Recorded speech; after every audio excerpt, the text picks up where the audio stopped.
1, 2, 3. Charge! All right. Gary, all yours. It's funny, I've heard my wife say that, but it was with a little card. You all relate to that? Gary's gonna speak to us about an hour, 15 minutes, hour, 20 minutes, and we're gonna take a 15-minute break after that. And Jason will get set up, and then we'll come back in and same amount of time with Jason. Afterwards, we're gonna have a nice lunch. So if you need something at any time, the restrooms are right outside the door here, and just feel free. This is interactive is good, okay? With back and forth with the speakers, and if you want to refill on water or coffee, just make yourself at home. Don't feel like you have to be cramped in. Roy, did you know, can you come here for a second? Come here. I mean, is Roy cool or what? I mean, Roy's like, okay, here's what we're going to do. You're going to have a good time. You will have a good time. On the count of 3, you're going to say charge. If you don't, I'm going to have a rhino kick your rear end. So here's the thing, Roy, you have to understand about speaking. It's kind of fun that I found out over the years that the introduction of a presentation or a speaker sets the pace and the energy for the entire speech. Right. Did you know that? So the energy that that energy is going to set the pace. So I thought maybe we'd do the intro again, a little different. Leave him alone, man. Just leave him alone, okay? So here's what we're going to do. No, it was great. It was perfect. I know you're feeling a little insecure, but it's okay. So here's what we're going to do. You're going to introduce me again. This time, what I want you to do is I want you to stand in front of your team, the greatest team in America, this team right here, that you love. And I want you, instead of, great intro, but this time I want you to look at them and go like this. Ladies and gentlemen, I want you to rock and roll. Let's give it up for the Z-Man, Gary Zeleski! Now, in other words, don't be yourself, okay? And then when he does that, I want you guys to go crazy in this room. Because we want it to look like a stadium, right? Just like, now I know some of the left-wingers right now are going, I don't know what? You want me to what? All the right-wingers are going, party!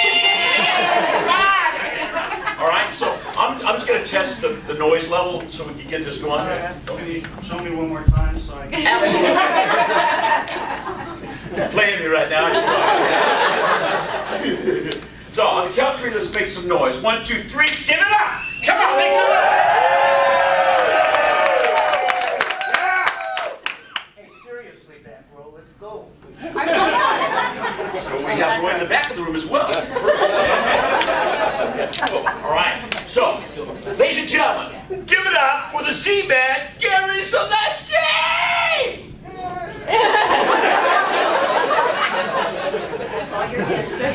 All right. We'll try this again, man. Let's make some noise. In America. Give it up. Come on. For rock and roller, Gary Z! Come on!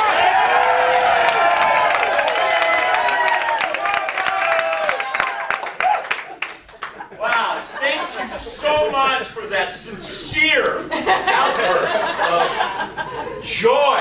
Unbelievable. How many of you here, honestly, let's get honest for a minute, right from the outset, how many of you know somebody, you work with somebody, maybe you live with somebody that you would define as incredibly negative? Anybody here? Okay, don't know. Some of you are afraid, aren't you? Some of you are actually looking around the room going, how many of you married a negative attitude? Don't raise your hand. Some of the questions, you just want to do this. I don't know anything. I don't want to do nothing today. All right? How many of you have children? Raise your hands that you love. Okay, some of you are not sure. How many of you have teenagers that you love? How many of you know that can get weird? All right. My daughter is now, she's almost 20. I'm an empty nester, and let me tell you, man, when we took her to the university, and she was a freshman, and I'm standing there next to my daughter, she's getting ready to walk away, 2,700 miles away from my house, and she started walking away, and I knew This was the moment I started getting all choked up. I started crying. I was like, man, my little girl's walking away, man. And I was torn up for about 2 hours. And then I came to my senses. Wait a minute, I got my wife back, I got my house back, oh, happy day! And her room, the pool table, it fits perfect in her bedroom. But it's true. There's people, when you're speaking, you notice that in the first couple of seconds, you can always see the people that are here that are already, you were negative before you got here this morning. You woke up that way. You woke up, I don't want to come. Right now, I don't want to go. I've got a million things to do today. I have to go hear some motivational speaker. Oh, great. That's great. I'm motivated. See, the thing about this crowd that's really fun is that you're all this multi-generational thing going on here. Because you have the young people, then you have the people my age, the more mature individuals that are here. And the thing that you're going to find out is that many times attitude, and whether we're negative or not, has to do with our level of expectation.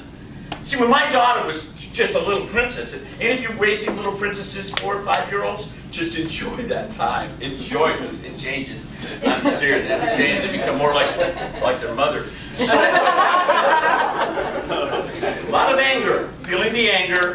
But when Nicole was like 4 and a half, 5 years old, I would go up to Nicole, and her level of gratitude was so amazing. I would go up and say, honey, I love you. And she was like, great. I love you too, Daddy. And I go, honey, go clean your room. Okay, Daddy. I mean, everything was, yeah, Daddy. Daddy. It was awesome. She was portable, like porta kid. I could take her anywhere, man. It was awesome. And then something happened to her. Right around age 11 or 12. I can't believe it. I went up to Nicole and I would say to her, I'd say, honey, I love you. And she'd go, and that's what she would, yeah. I would say, honey, you need to clean your room. And I'd hear this voice say, honey, it's not here. Her head would spin around. Oh, you understand what I'm talking about? The whole idea of saying thank you once in a while was gone. Her expectation was what? High. But her gratitude was what? Low. People that are chronic whiners, and believe it or not, I love all of you, and I know you're the best team in America. But there's still some people in here that you are a chronic whiner. You whine about everything. I don't want to, I don't like it, I don't want to, I don't get enough pay, I don't get... We want to hurt you, not work with you, okay? Are we understand what I'm talking about? There's just, everything is whine, and you can feel it, you go up there and you I mean, their voice, and you just want, you know what I'm saying? It's there. They're here. And I remember I was speaking and this person came up to me, and it was a woman, and I'm not just saying that women are, because the guys are just like chronic whiners, but this woman comes up to me after my speech, and you could just see, she walks up, and she had the whole, I'm mad at you walk, she's like, she's giving me the whole, she comes up to me, she goes, I just want you to know something. I went, what? I did that back to her, so she had to look at what we had to look at. And she said, if I didn't have anything to whine about, I wouldn't have anything to talk about. Think about that. So I gave the challenge. And I want to give this challenge to you, every single one of you. Here is the challenge for this morning. My challenge to you. Ready? For the next 24 hours, not one negative thing comes out of your mouth. How many of you lost already? Now, how many of you went, that was stupid? Come on, be honest. So you're going, I did say that. That's weird. Because we are, so many times, we're bent. And here's the idea. The older we get, the higher our gratitude becomes, believe it or not. And the lower our expectation. Now, that doesn't mean we can't have high expectation. How many of you know we need to dream? We're going to hear about that today. We need to have passion. But never let your expectation exceed your gratitude. Let me give you an example. My expectation as I get older. Ready? When I wake up in the morning, I feel like I'm having the best day of my life. because I woke up. How many of you understand what I'm talking about? High gratitude, what? Lower expectation. Here's another one. Ready? When I wake up in the morning and I'm vertical, I believe I'm having a great day because I have a lot of friends who aren't. How about this one? You wake up in the morning and somebody loves you and knows you and still chooses to love you. Can I try that again? They know you. I mean, how many of you want me to show your life unedited on a video in front of everybody? Everybody's going, well, you have that? You don't have that, right? But we have such that high gratitude. The fact that my wife, Cherise, loves me after everything she knows about me. How many of you know I'm an incredibly blessed man? How about this? I've been to other countries around the world. I know that Jason has too. Some of you have traveled. And if you woke up this morning and you happen to live in the United States of America, you're one of the most blessed human beings that you can imagine. And if you agree with that and you have gratitude, come on, put your hands together.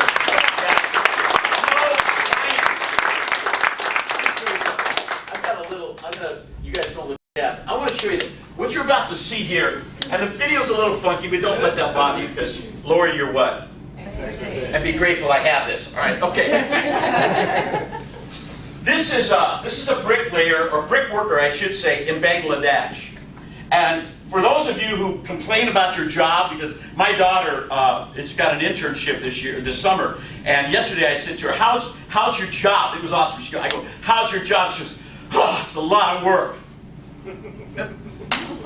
Job work. Think about it. I mean, aren't you supposed to show up at work and sing, the hills are alive? I mean, all right. This is what this guy does every single day in Bangladesh to support his family. Check this out.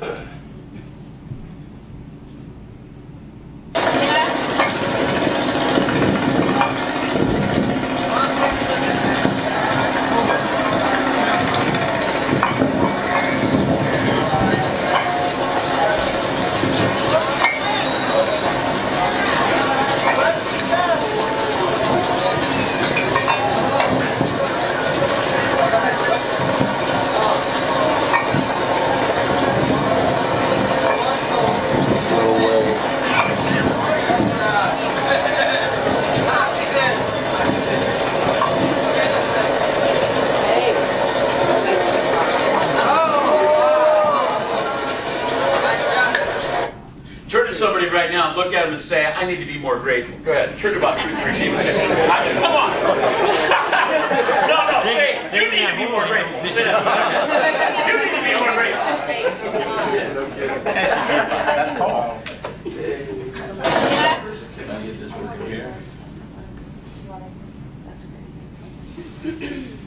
Few things in the lives of people are discussed more and misunderstood less than passion. From my book. The concept of passion, when people think about passion, all kinds of things come to their minds. All right, check this out. What is your passion? What is the one thing that you would do every single day of your life if you never got paid a dime? See, your passion, seriously, is like the fuel inside of you. And it's your passion that you need to take to your position. Because we're going to find out as I share, because I'm going to get a lot of time. This is like 2 or 3 day seminar, and how many of you know I can't go that long? But I won't. Okay, so what I tell people all the time is no matter what job you have, no matter where you're working, you don't have to be in love with your job. You don't have to wake up in the morning and go, hey man, I can't wait to do maintenance. It is the love of my life. When I wake up in the morning, I think maintenance, I go, yeah. You don't have to. But what you can do is you can take the thing that actually sparks you, the thing inside of you, the thing that ignites you to your position. Because your position in life will never, very seldom, ignite your passion. But your passion for life will always ignite your position. Sure what I'm talking about. I love PowerPoint. Check this out. When I was 5 years old, my mom always told me that happiness was the key to life. When I went to school, they asked me what I wanted to be when I grew up. I wrote down happy. They told me I didn't understand the assignment. I told them they didn't understand life. We say this to our children. You can be anything you want to be when you grow up, right? As long as I agree with you. Or we tell our children this. Honey, you go after your dream. You go after that thing that ignites you. You go after it. But make sure that you get a good education so that you can have something to fall back on. Oh, that sounds positive. Don't go after what you want, but if you do, because you'll probably fail, make sure you get a good education. Go after something that you might be good at, but you're going to hate. Make sure you work that for 30 years, and then save enough money so the last 5 years of your life, you might be able to be fully alive.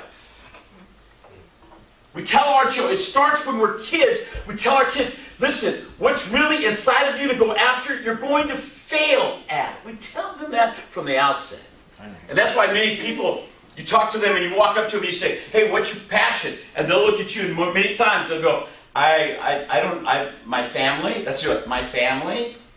And I'm going to show you that your family is definitely your passion. Your family is important to you. But can I tell you something? Your passion started when you were a kid.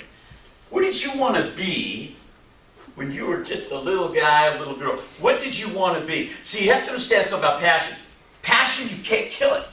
Passion never dies, but it becomes dormant. When people make comments and they laugh at, when you express that passion at that first moment and they laugh at you, or they make a comment or they say you don't have the gifts, talents, or ability to do that, you'll never make money out of that. What happens inside is we take it and they put dirt on it, and they put dirt on it, and over years and years and years, it becomes layered with all this incredible dirt, but it never, ever dies. It's like a bulb just waiting for the right amount of water and sunshine to come out. How many of you know passion knows no age, has no idea how old you are, but it is waiting today for you to find it like treasure and begin to live it every single day of your life. Every single day of your life. This guy is named Jim Rippey. That's Jim. That's his little 5-year-old son. And when Jim was his son's age, his father went up to him and asked him the question. We asked the question, Jim, what do you want to be when you grow up? What do you want to be? A doctor? A lawyer? Me? And Jim looked at him and said, Dad, I want to be a professional snowboarder. You know what his dad didn't do? His dad didn't criticize him. His dad didn't put him down. You know what his dad did? His dad asked more questions, because if you want to ignite a person's passion, ask questions. Don't make comments. And all of a sudden he started asking me. He said, yeah, Dad, that's what I want to do. And so Jim Rippey went on to follow his dream, his passion. And by the way, can I tell every single one of you this? Listen to me. Your passion, that thing inside of you, it doesn't have to make sense to anybody but you. As long as it's not immoral or illegal. I got a passion to do cocaine for the rest of my life. I got a passion to rob banks. It burns in me. See, passion is different than obsession. Passion is the thing, it's a call inside of you. But the difference between passion and obsession is simply this. Passion is finding that thing inside of you and going after it and making sure that the people around you are affected in a powerful way. Obsession is finding that thing inside of you, and then it makes it all about who? All about you. You never consider anybody else. I had a guy come up to me after I talked about passion. He looked at me, he comes up and he goes, my passion, that's also, my passion is football. I'm a football man, I'm a football guy. My family knows I'm into football. From Friday night till Sunday morning, man, football. Nobody bothers me, nobody talks to me. It's my passion. And I looked at him and I said, hey, you little freak. That's not passion, that's what? Obsession. That's obsession. Passion always considers the people around you. So Jim went on to become this snowboarder. And let's check out what Jim is doing now. All right, let's see if we can get him, if I get this right. This is Jim.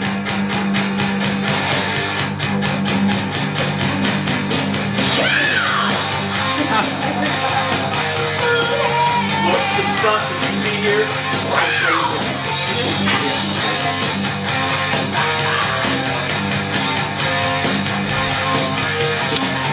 I want you, I need you, I want you to be my tonight. You need me, you tease me, use you up, throw you away. You're higher, taking me higher, don't fall me, don't let me down. You need me now, I'll teach you how. Come on, let's go all the way.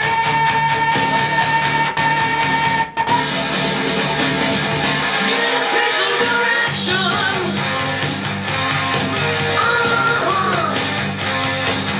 Get a piece of direction.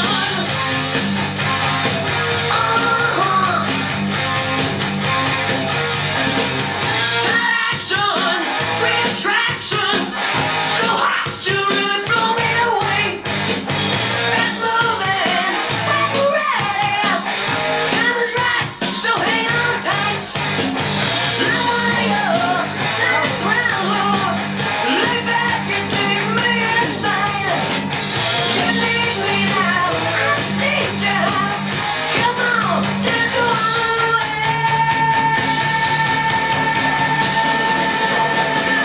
Get a piece of direction.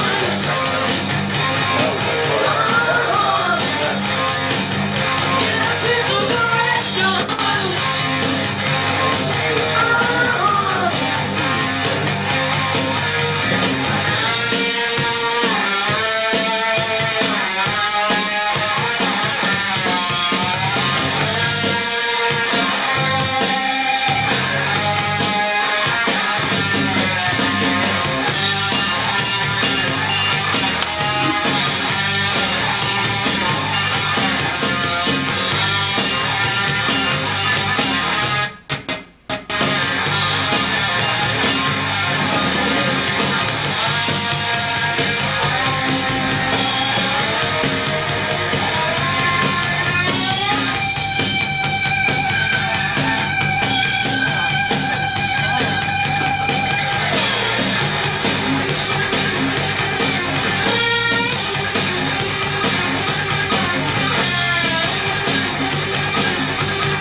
I want you, I need you. This is really cool. I really appreciate this. Thank you, ESPN. You need me, you please me. Is it what throw you away? You fire, taking me higher. Don't hold me, don't let me down. You need me now, I'll teach you how. Come on, let's go all the way.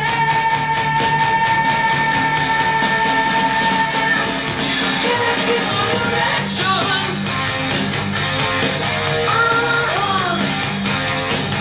Get a piece of direction.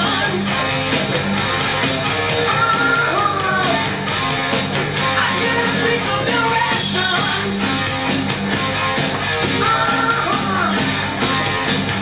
Get a piece of direction.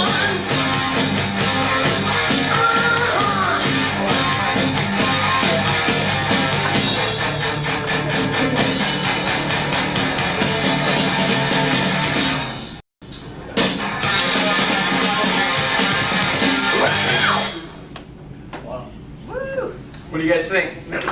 Come on, man. Here's the thing, man. You might look at that and you might think, you know what? That's not me. That's not my passion. How many of you understand what I'm talking about? You might look at that and say, this guy's what? Crazy, right? But you have to understand, whatever that thing is inside of your passion, it doesn't have to make sense to anybody. Some of you in this room, ready? Because you haven't discovered your passion, you're letting everybody else define your passion for you. You're letting everybody else define what that is. Let me give you an example. 65% of all of my speaking, believe it or not, is from a dentist and their teams. Isn't that weird? Somebody like me in front of dentists, which they're hilarious. I mean, dentists are just full of passion. Okay, so anyway, after one of my presentations, I talked about passion, finding what that thing is. This big guy, big dentist, he was like huge. He had to be like 5'6", 5'7". He comes walking up, be quiet. He comes walking up, and I could tell he was emotional. And for dentists to be emotional, it's a big thing, okay? So he comes walking up to me, and he sees this, and he says, he goes, Z, I go, what? He goes, when I was 5 years old, he knew the time. He knew the time. He goes, when I was 5 years old, it was my sister's birthday. I said, okay. And he looks at me and he goes, my sister got a paint by numbers. Any of you guys remember paint by numbers? Remember that? Okay. Paint by numbers. And I actually stole it from him. And I went to my bedroom and I lay down on the floor, and I'm laying down on the floor, and I'm opening this paint by numbers. And the way he's telling me was amazing. Just the way he was telling me, he goes, I'm opening this paint by numbers. And when I'm opening it, I look at the colors, and I see the brush, and he's going into detail about paint by numbers. When you're passionate about something, details matter. When you're not, they don't. He pulls out the paint. He goes, Gary, when the paint touched the paper, something ignited inside of me. And I knew at that moment what I wanted to do was paint.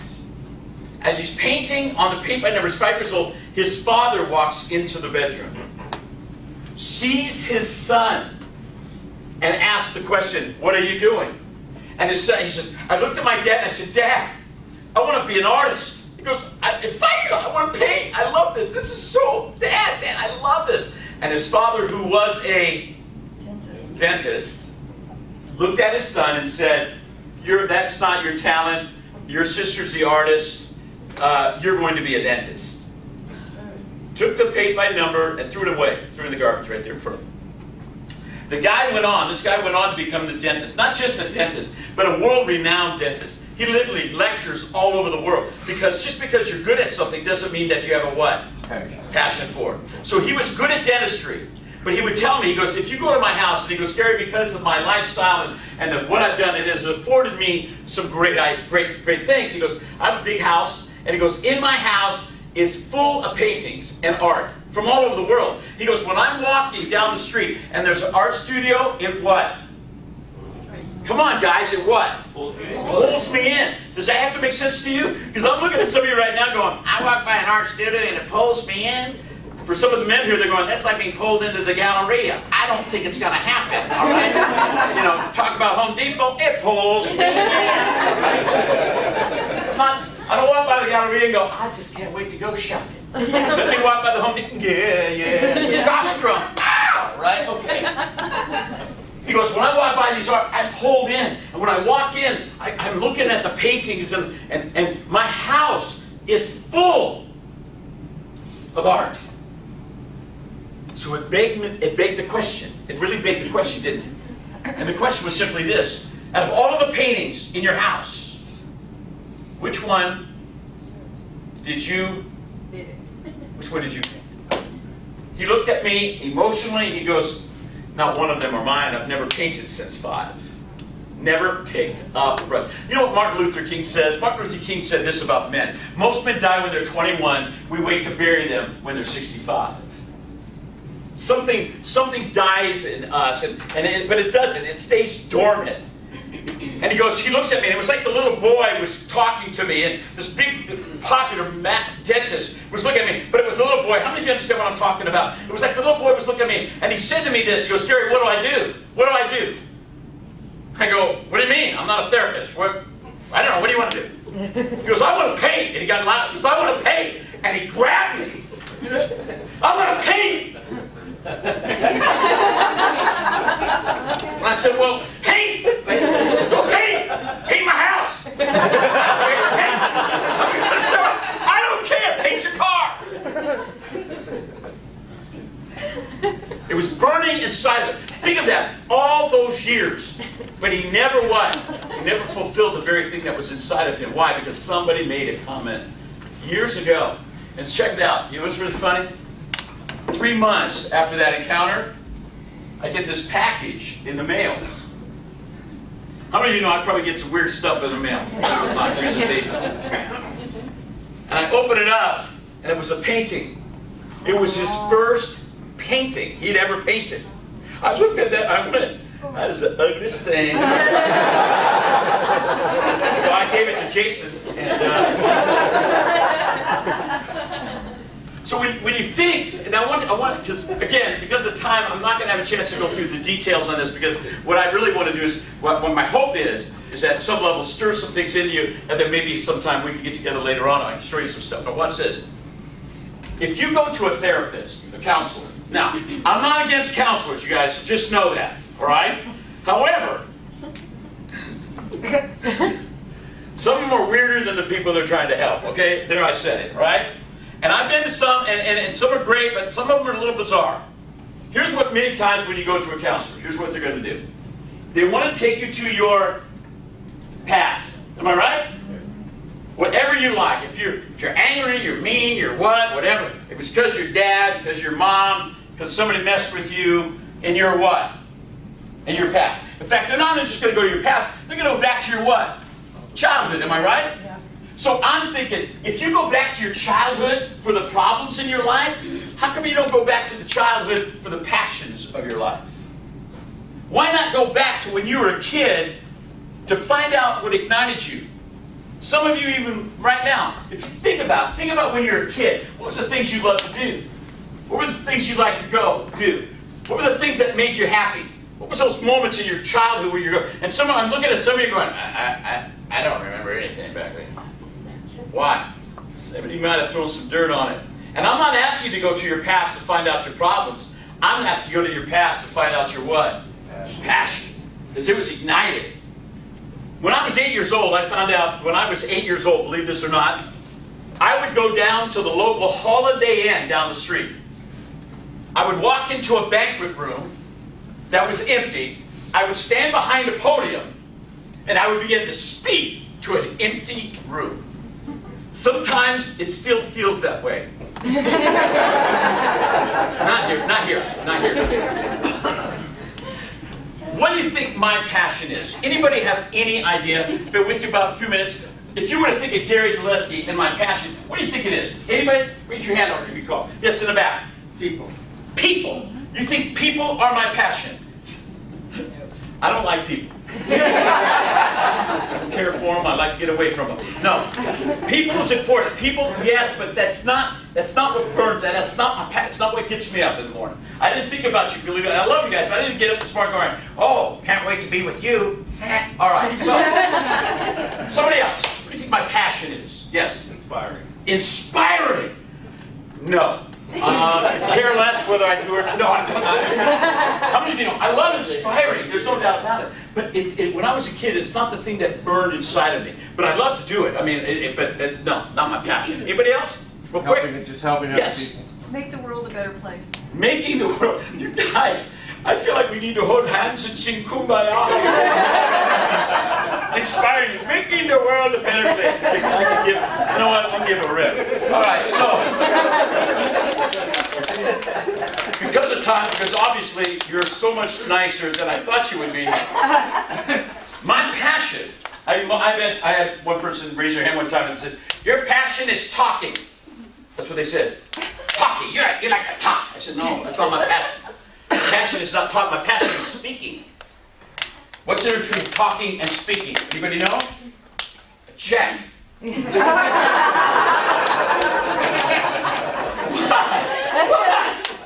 How many of you have ever met good talkers? Or talkers? And after a while, you're just looking at their lips going, how long is this going?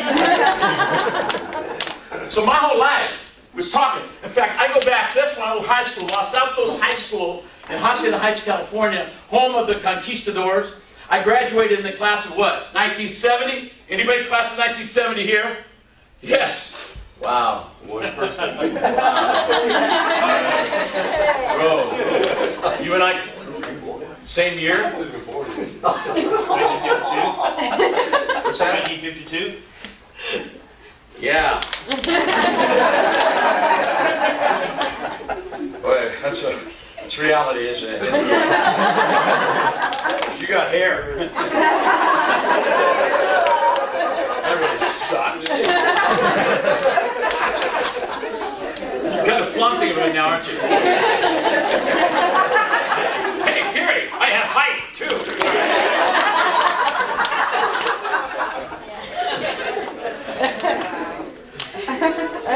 1970 graduated. What, you graduated 52? How many of you guys remember your favorite teacher? Anybody here? Favorite teacher? What was your favorite teacher's name? Mr. Duchess. Duchess? Oh, he didn't get mocked, did he? No. Okay. So why was Mr. Duchess your favorite teacher? He engaged the class. He made it interesting. I wanted to come to class. You wanted to, so something about him, okay, possibly passion. Somebody else, your favorite teacher. One more person? Because we're videotaping, so it really looks bad. Yes. Yeah, even if you don't know, make it up, bro. No, don't get up, make it up. Okay, what was your favorite teacher's name? What? How did I know? Say Lupe. That's the one. Okay.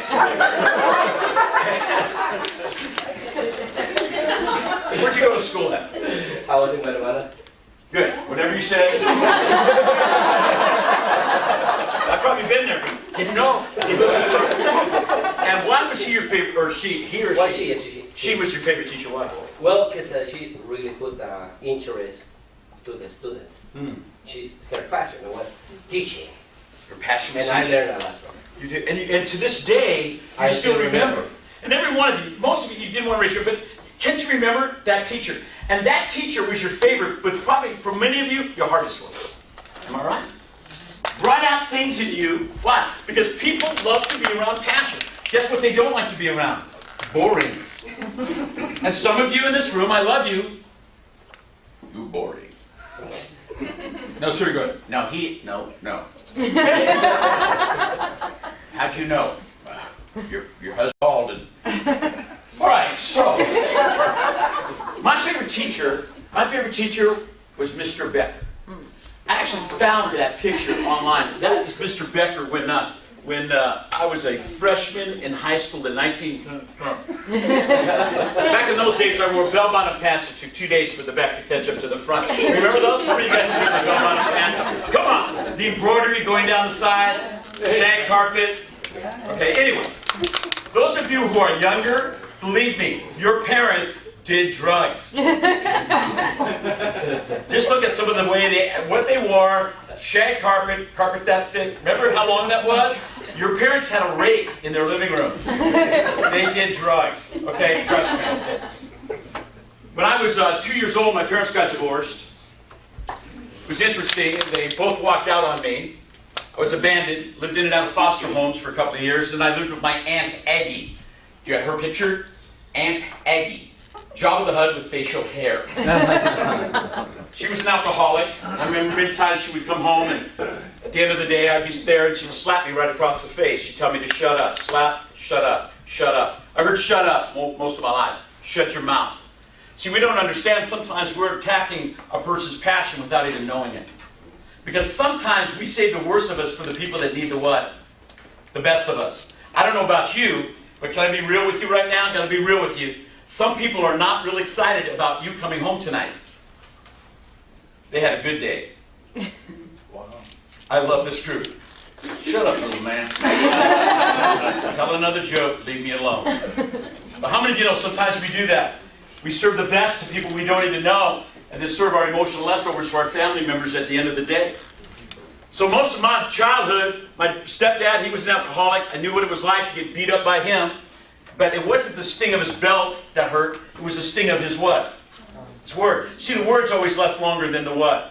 Than the belt. It always does. And my stepdad would tell me, you're stupid, you're dumb, you're ignorant, you'll never amount to anything. He would say this to me many times. He goes, your mouth, watch this, your mouth is going to get you in trouble someday. He would say that over and over. What was he doing? He wasn't attacking anything but my what?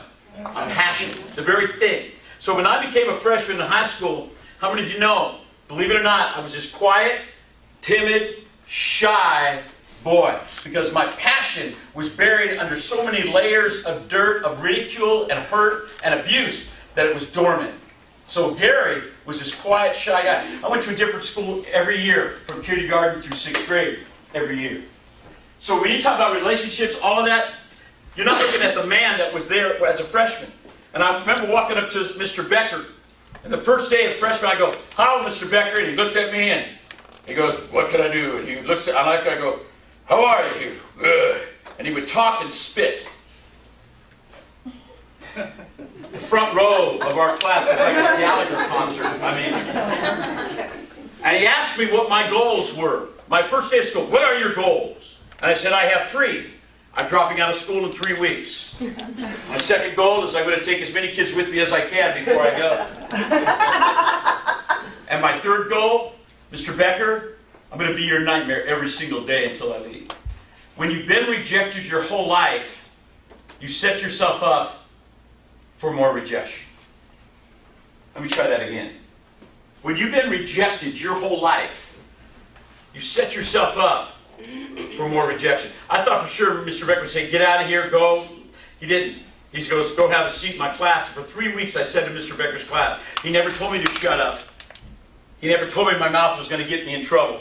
He would do sometimes weird things. When I would fall asleep, he'd dismiss the class quietly while I was sleeping, and then bring another class in quietly, and then wake me up. But on the 3rd week, my life is about to change. How many of you know that your life changes in the places you don't want to be, but the places you need to be? Your life will change in the places you don't want to be, but the places you what? You need to be. And on the third week, I went up to Mr. Becker. I said, "Mr. Becker, I'm dropping out of school. I'm out of here." I thought for sure he would say, "Good, bye, see ya, take care," because that's what everybody else did. He didn't.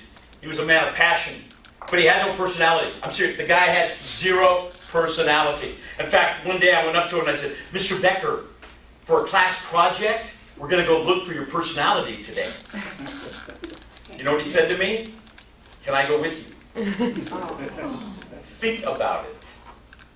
Mr. Becker, 3rd week, he looked at me, he goes, "Would you do me a favor?" I said, "Before you go," he goes, "Go stand by the door." And I said, "I'm in a hurry." He goes, "I know F students have a heavy agenda." I thought he was complimenting me. I said, "Thank you, I appreciate that." I went and stood by the door. He went over to his desk. I knew he was going to get a gun, bat, I had no idea. Pulls out a giant rubber band. He started wiggling it in front of me. And he said, "This is you." Now, how many of you know back in the 60s, there was a lot of drugs going around. I thought he was stoned on LSD or something. And I said, "Mr. Becker, that's a rubber band." He goes, "No, that's you." And then he changed my life. He changed my life when he said this. He goes, "You'll never be launched until you're stretched." He goes, "That's the law of physics." I said, "What are you talking about, Mr. Becker?" Then he took his finger and he pointed it at my forehead. He put the rubber band around his finger and he pulled the rubber band back a little bit. Why? Because he was a sick little man. And then he did something. Because passion, the archaic definition of passion is pain. It does mean pain. And he pulled the rubber band back. He goes, "What was it like being abandoned?" And then he pulled the rubber band back. How many of you have ever been to a movie and you wanted to cry, but you didn't want to cry because you didn't want anybody to know? Anybody relate to that? And you're sucking up the tears, right? I'm trying not to cry, but he showed me my pain. What was it like being raised by your aunt? And he pulled the rubber band back.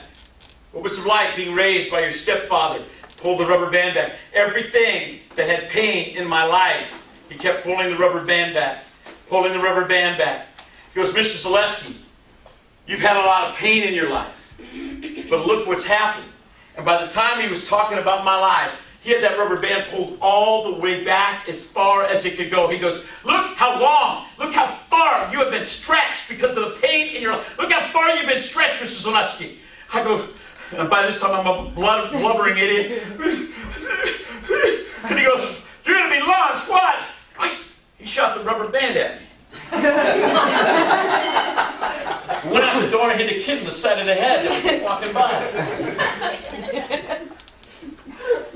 I said, "Mr. Becker, that was an incredible shot." He said, "Today's not about rubber bands, Mr. Zeleski. Today's about discovering the thing that's been inside of you for years. He goes, you know what? I have a feeling you got a lot to say. That day, because people that are passionate bring out the passion in others. That's just the way it is. People are not, they bring out death. It's a wonderful thing. And I remember, Mr. Becker, I started talking that day. And I haven't started talking since. And suddenly I realized that people actually will pay me to talk. Then I became a speaker. And my mouth has taken me all over the world. But you know what's really powerful? The most powerful thing is that my stepdad, even though he felt what he said was true, that my mouth was going to get me in trouble, but my stepdad was wrong. How many of you know sometimes people, what they said to you, they were wrong? Because my passion has taken me to this place today. And it's taken me to you. How many of you know I'm a miracle? I'm a blessed man. And if I'm a miracle, and it can happen for me, it can happen to every single person in this room. And if you agree with that, let's make some noise, man.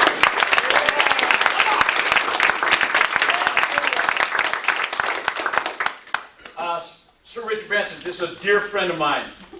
He's not, but he wants to be. Some of you are slower than life itself, aren't you?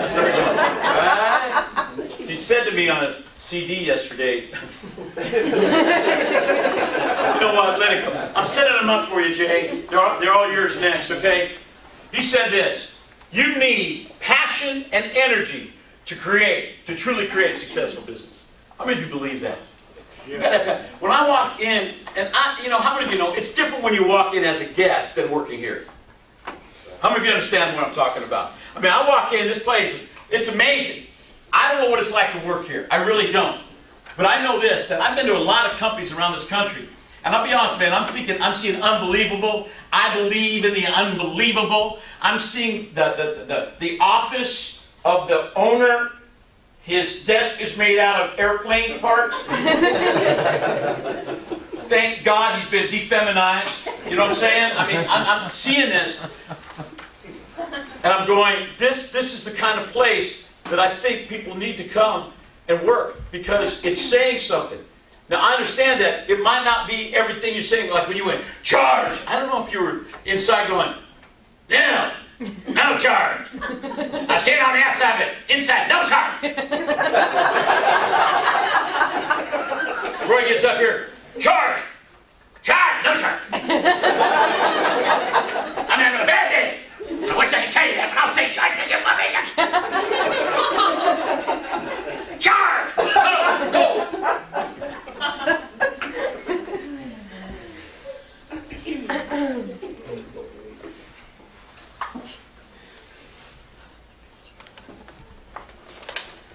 For those of you having trouble reading this, I'm glad you're enthusiastic and energized by Monday morning's meeting, but you have got to be more of a team player. How many of you ever met those kinds of people? See, I don't like the word staff. This is our staff. I have a staff. We all wear the same shirts. This is the staff. The staff. The most exciting day of my life is when I got a shirt with my name on it. I'm a part of the staff. Isn't staph an infection? Isn't it something you get between your toes?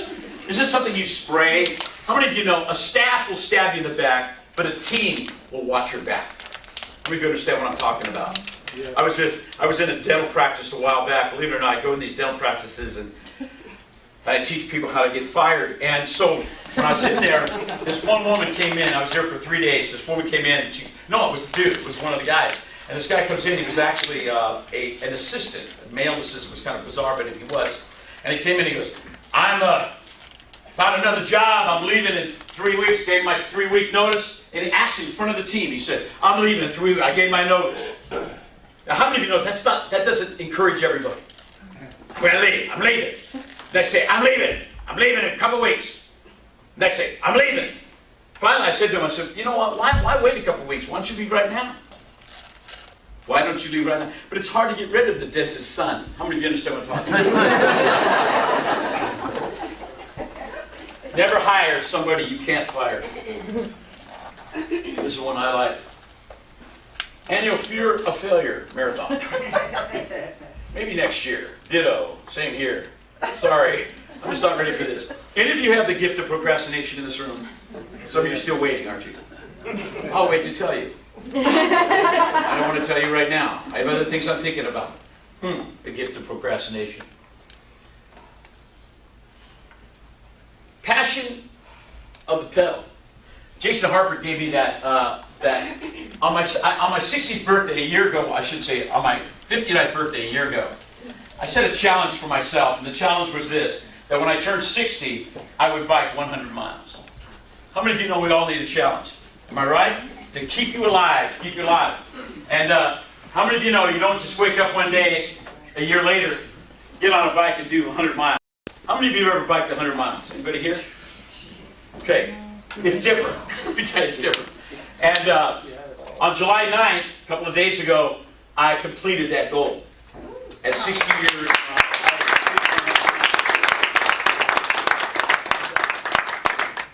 and I tell people all the time, and I truly believe this, passion is the one thing that you would do every single day of your life if you never got paid a dime. I'm a blessed man because I get to, many times because of my wife, Sharice, and her belief in me, she's helped me to allow me to travel around the country and talk about the one thing that I love, and that is what? Passion. Every single one of you has something inside of you that you're supposed to be doing. Passion could be a calling. It could be something that maybe when you were a kid, you said, man, that's the thing that I want to do. Maybe you voiced it at one time.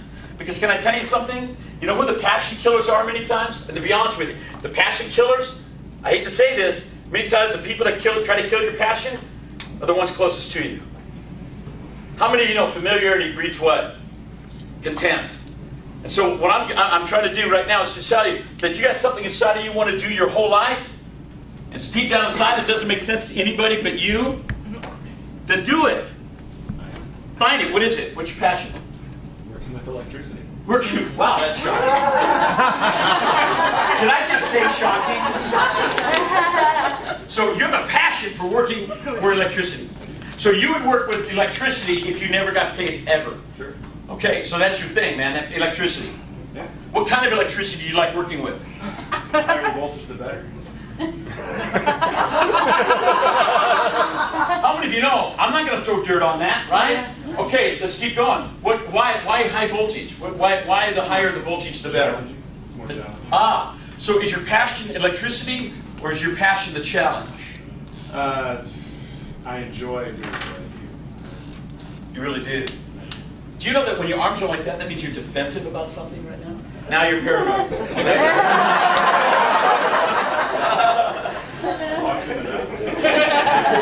You know, never talk to a guy that's tatted up. Right? I want to talk to you. No. Or has their area code here. Okay, no.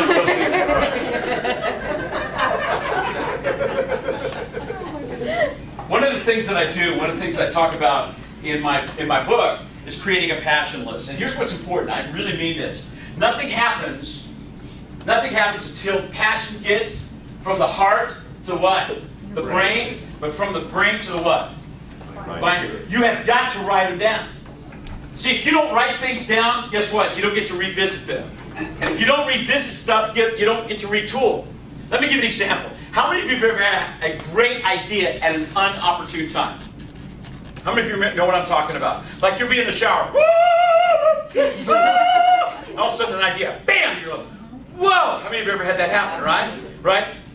What do? How about in the middle of the night? Have you ever had that happen in the middle of the night? What happens is, if you don't write it down, the next morning you wake up, you'll remember the emotion of it, but you won't remember the what? Content. You have 14 seconds to capture an idea. After 14 seconds, if you don't capture it, it's gone. Guess where it goes? To people like me and Jason, because we write. We'll take your idea in a heartbeat and not give you credit at all. I'm joking. No, I'm not. Okay, so you might call it a bucket list. So what we're going to do, we haven't got time to do it today, but maybe at some other time. One of the challenges is to write down 25 passions. Write them down. What do I mean by that? Things that you wanted to do, things that you would always do, things that you would do if you never got paid. What are the passions of your life? Write them down. It might be called your bucket list. Who knows? I don't care what you call it, but write them down. In fact, I will tell you this. When Nicole was about 13 years old, my daughter, she came to me And she said, hey, Dad. I go, what? She goes, you know, you help people find their passion. I said, yeah. You ask them what their passion is. I said, yeah. You coach people on finding their passion. I said, yes. I said, well, honey, what? She goes, how come you've never asked me what mine are? How many of you know I said, you talking to your mother? You talking to your mother?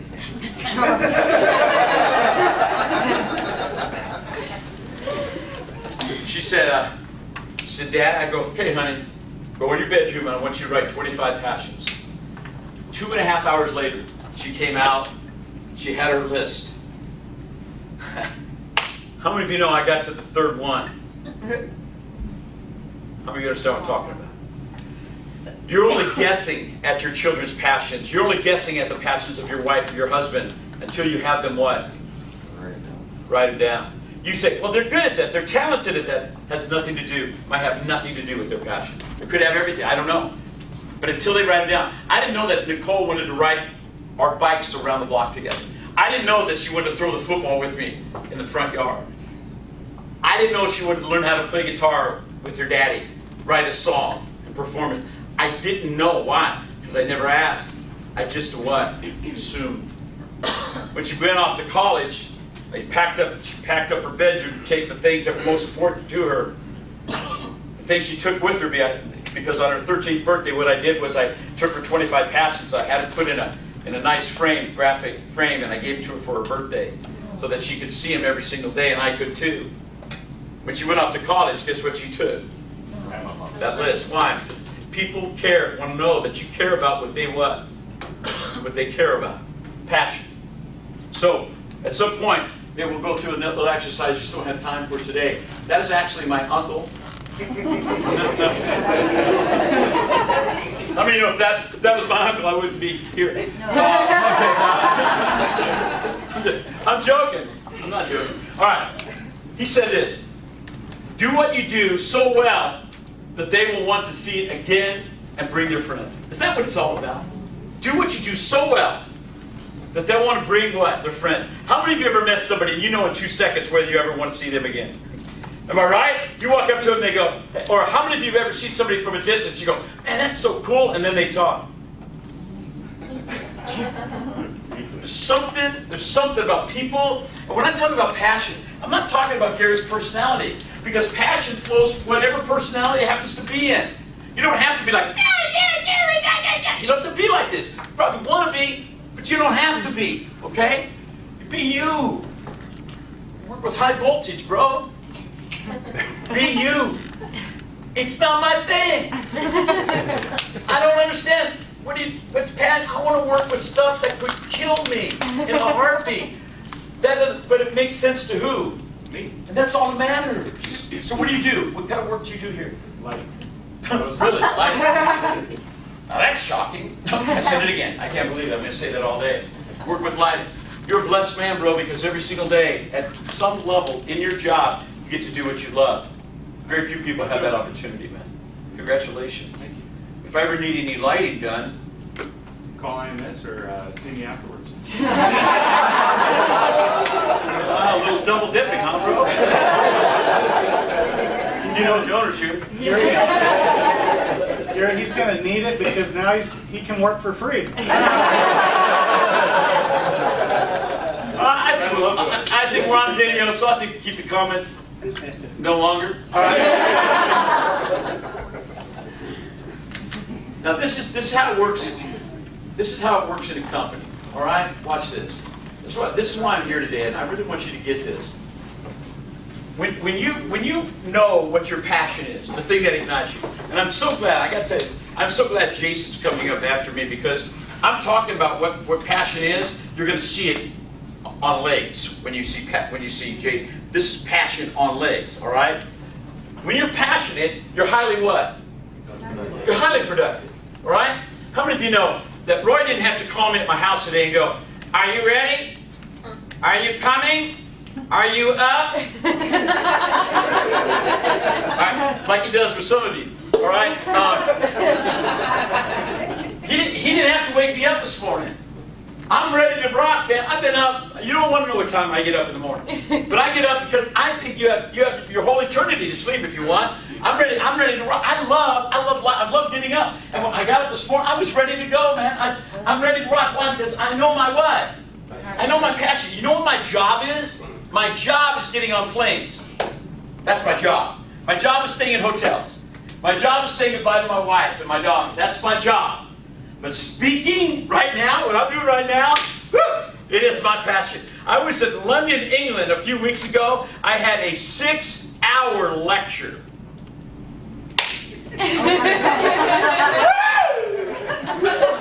You should have seen the people. And it was dentists in London, dentists in England. How many of you understand what I'm talking about? What does it work there? They have dentists? I mean, what has 3 teeth? I guess you'll never be going to London. All right, anyway. What has 3 teeth and a total IQ of 30? The front row of a Willie Nelson concert. All right, now, here's the thing. We're going to use that tomorrow. I'm not going to use that one again. But productivity, people are passionate are always what?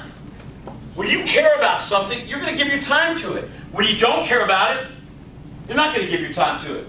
So passion increases your what? Your productivity. When you're productive, you're what?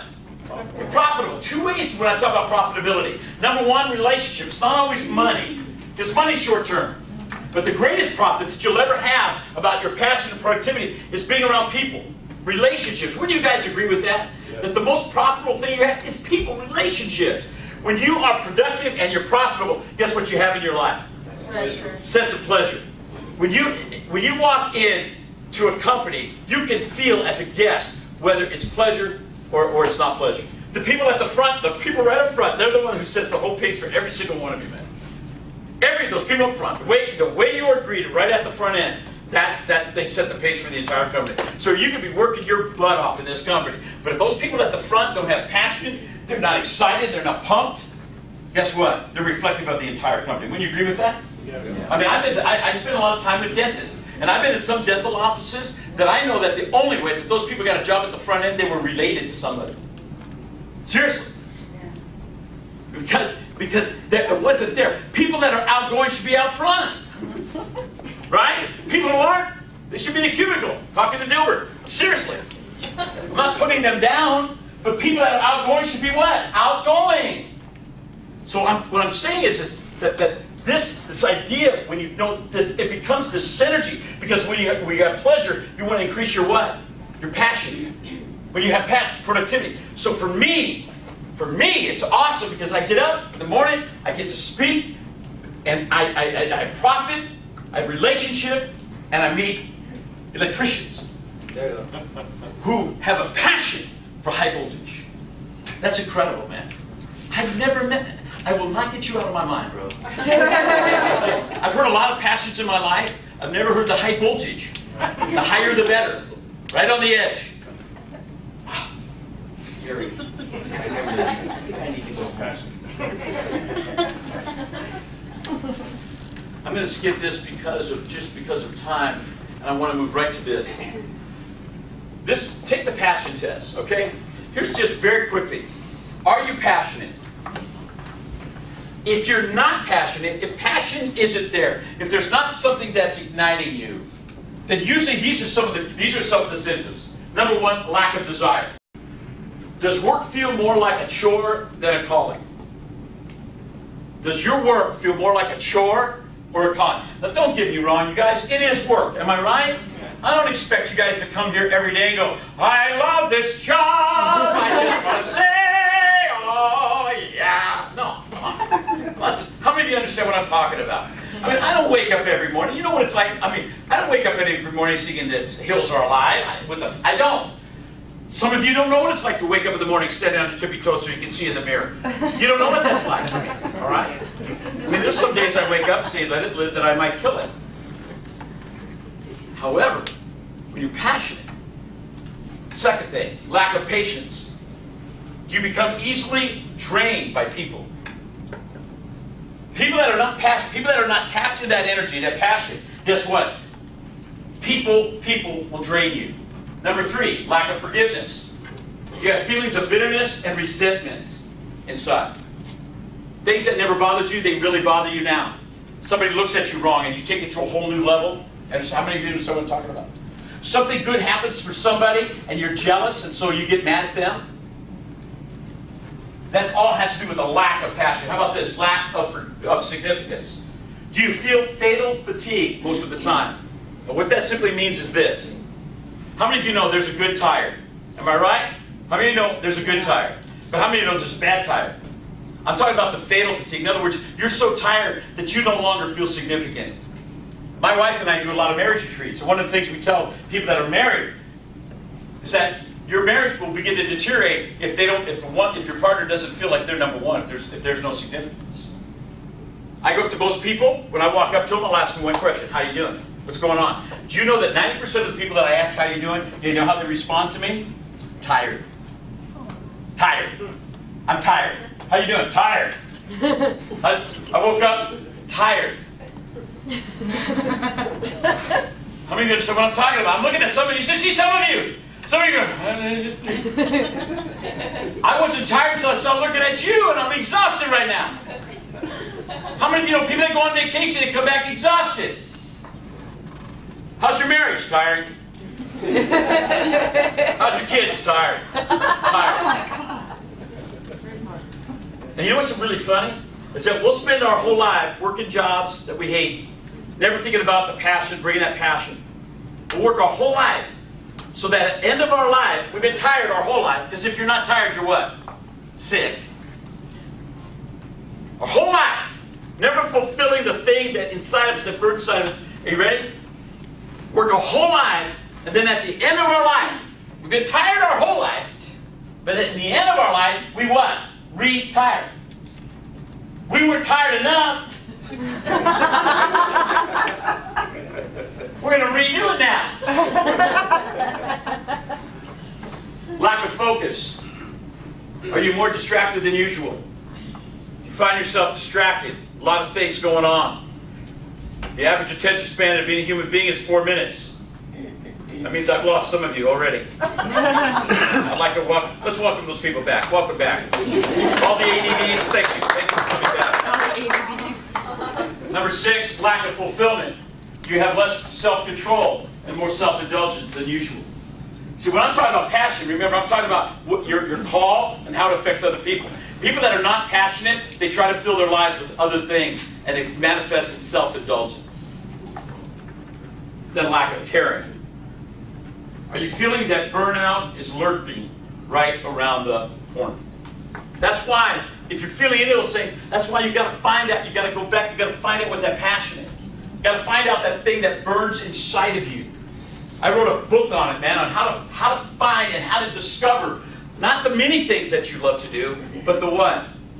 The one thing. See, many things is exhausting, but one thing is invigorating. There's one thing I do, and it's what? I speak. I speak. That's what I do. Now, I have to admit, when I go home, my wife doesn't look at me all the time and go, hey, you know, oh, let me go back. Oh, I don't want to go there. Let's go right here. Yeah, that's perfect. What are you doing? We'll go there. Okay. There we go.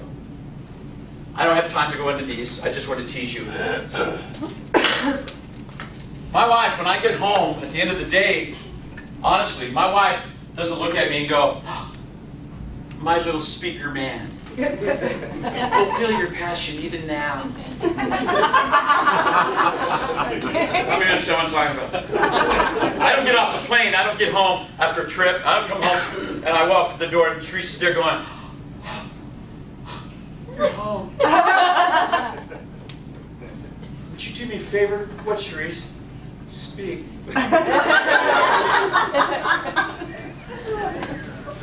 How many of you understand what I'm talking about? Because see, 50% of your life has got to be sacrificed. And the other 50% is passion. If you're truly following your passion, you'll be following the sacrifice. So I close with this idea. Check this out. The first time that passion was ever uttered from a human lip, the first time that a person actually uttered the concept of passion was when they saw a human being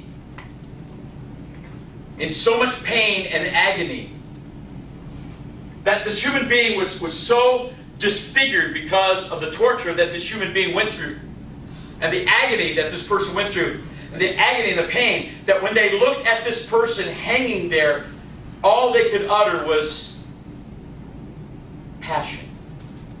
And when they were saying passion, what they were saying was pain. But you know what was really interesting about that guy that was suffering?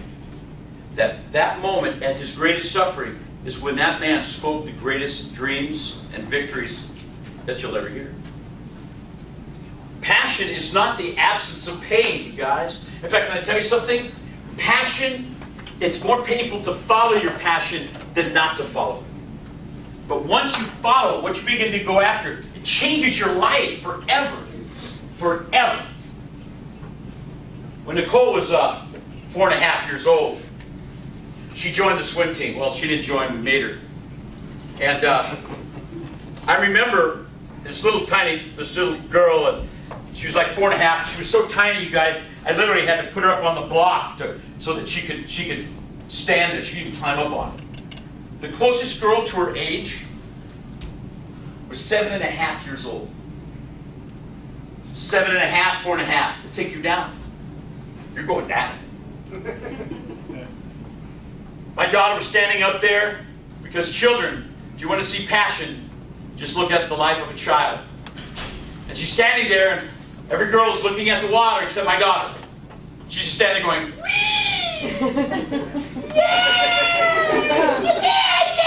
Daddy! Look at me! I said, honey, you're in a race. Okay! The gun goes off. Every girl dives into the pool except Nicole. She just jumped.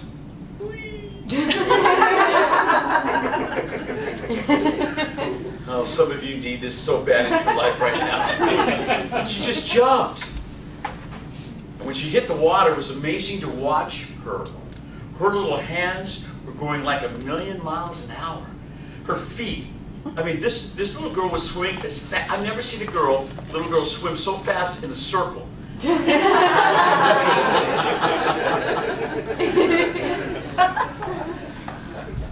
I don't know if any of you have children that are part of a swim team. Anybody here? You know what I'm talking about. You arrive at 6 in the morning and go home at 4 in the afternoon, and they had one race. I'm standing by the side of the pool. Come on, Nicole, over here. Okay, Daddy. No, this is your, okay, Daddy. She would start swimming, stop, and play with the floaties. Come on, Nicole. Okay. So finally, she gets over the side of the pool. Come on, Nikki. Come on, Nikki. She would stop in the middle of the race, dive under the water, come up and spit.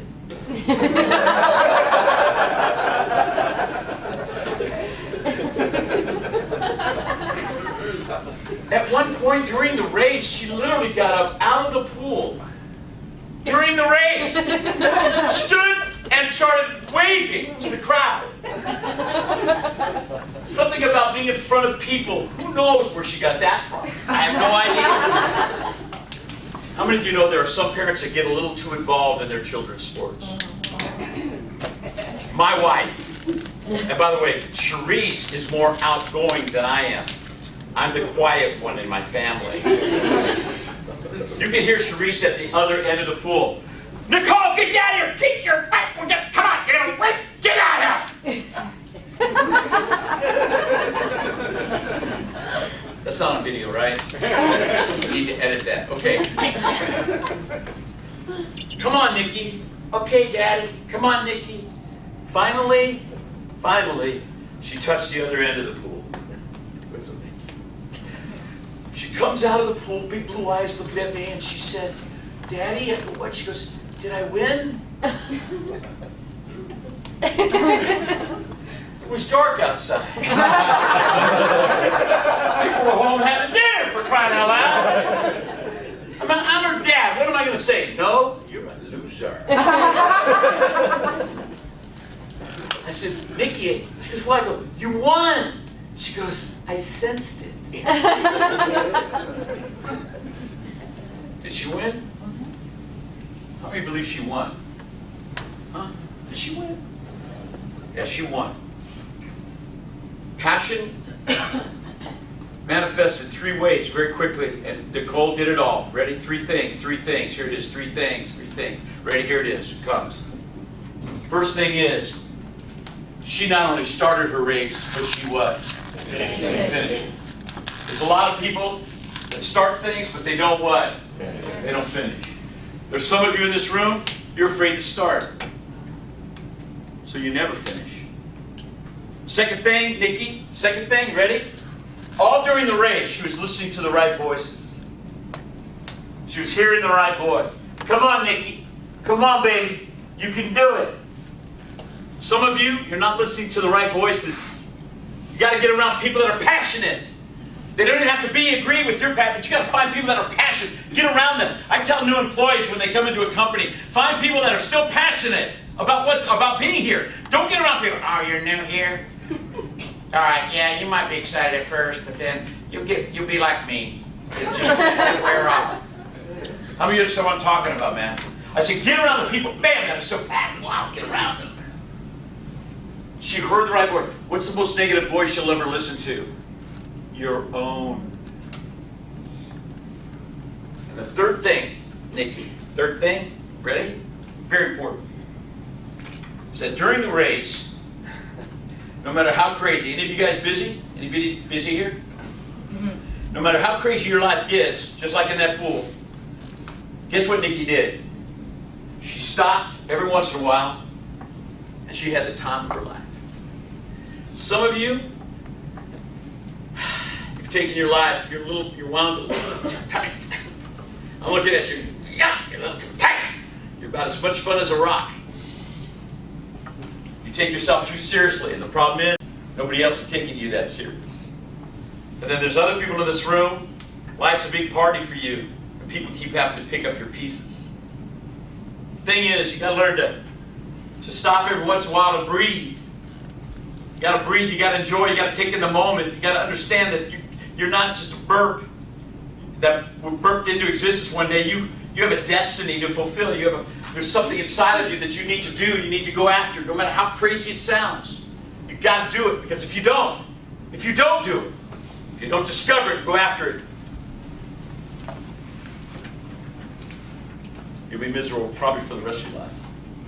There's always something more. And you're in a company. Come on, man. How many of you know there's not companies don't do this? Companies don't do this. They don't bring the speakers. Encourage you. The companies don't do this. And he hasn't paid me yet, so I'm not trying to. Charge. You